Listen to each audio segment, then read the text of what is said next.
Welcome back to The Explainer. Today, we're zeroing in on an active investigation that's been running for 6 months now, but it literally just got thrust right back into the public spotlight with a massive surge of new information. We're talking about the disappearance of Nancy Guthrie. It's an ongoing case, and honestly, it's been totally muddied by wild internet rumors and theories. So our goal today? We're going to cut straight through the noise, analyze the newly released communications from authorities, and strictly separate verified, hard evidence from all that online speculation. But before we get into the timelines and the legal jurisdictions, we really need to ground this in the human stakes. Nancy Guthrie is an 84-year-old woman. She's a mother, a grandmother, a real fixture in her community. She was last seen on the evening of January 31st, 2026, at her home near Tucson, Arizona. Now, the FBI has officially described her as a vulnerable adult who has difficulty walking, she relies on a pacemaker, and she needs daily heart medication. Those facts, they are absolutely vital because they underscore the intense urgency of finding her. But listen, they shouldn't be used to just blindly speculate about her fate. We're keeping our focus on the facts to help bring her home. Okay, let's dive into this. Here is our official roadmap. We'll start with the released communications, build a verified case timeline, review the camera evidence and reward, separate the confirmed, claimed, and unknown facts, look at state versus federal jurisdiction, and wrap up with exactly how you can help. Section 1. The Released Communications. Breaking the silence. So the whole reason we're doing this explainer today is because of a massive update that just dropped a few days ago. It broke a 6-month silence from officials and completely shifted how the public understands this investigation. On July 31st, Pima County authorities took a pretty rare step. They released 2 early communications they received right after Nancy disappeared.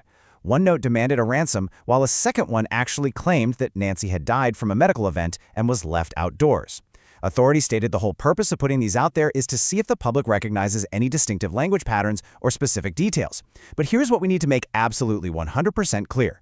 While that note claims she died, investigators have not publicly confirmed that. Nancy is still a missing person. Every single statement in those notes has to be treated as an unverified claim by unknown writer, not as an established fact. Section 2. Verified Case Timeline. Sticking to the facts. You know how it is when a high-profile case hits the internet, the timeline usually turns into a total mess right away. So we're going to stick strictly to the chronology verified by official sources. On the evening of January 31st, Nancy was last seen at her home. By February 1st, after she didn't show up for plans, she was officially reported missing, which kicked off a multi-agency investigation. Then, in early February, media outlets received those ransom-related communications we were just talking about. Fast forward to July 31st when authorities formally released the notes to the public. And finally, from August 1st through the 6th, her family renewed their public appeals. We also saw reports of FBI personnel searching areas near Nancy's neighborhood.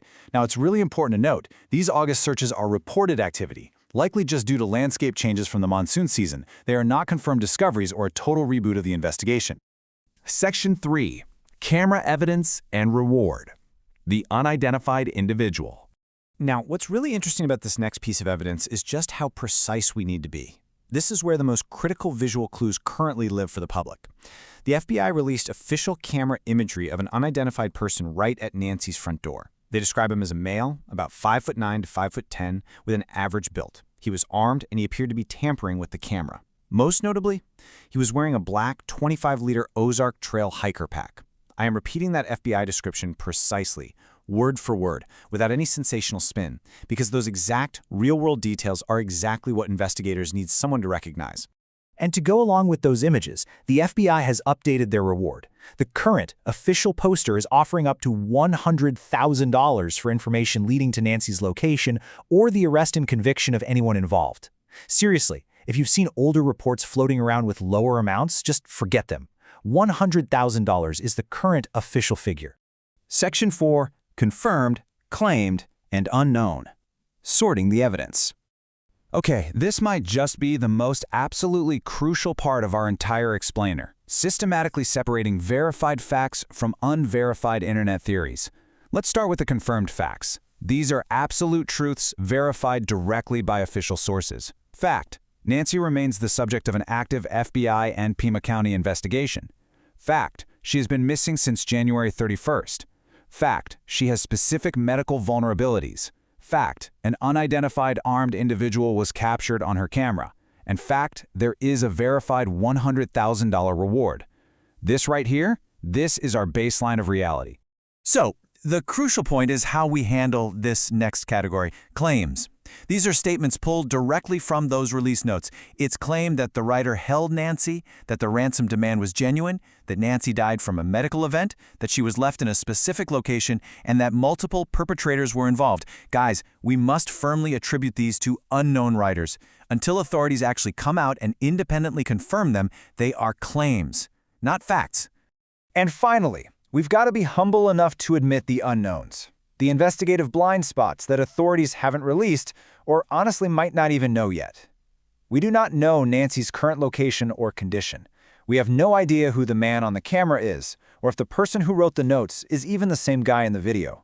We don't know if the perpetrator acted alone, what withheld forensic or digital evidence investigators might be sitting on, or what charges might eventually drop. Recognizing what we don't know is honestly just as important as knowing the facts. Section 5. State versus federal jurisdiction. Understanding the law. Let's take a second to clear up some massive public confusion regarding the legal stakes here, specifically state versus federal jurisdiction.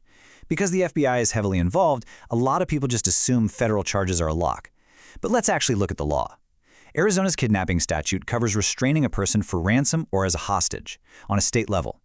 Federal kidnapping law, on the other hand, requires very specific elements, like interstate transportation or using the mail or commerce facilities to commit the crime.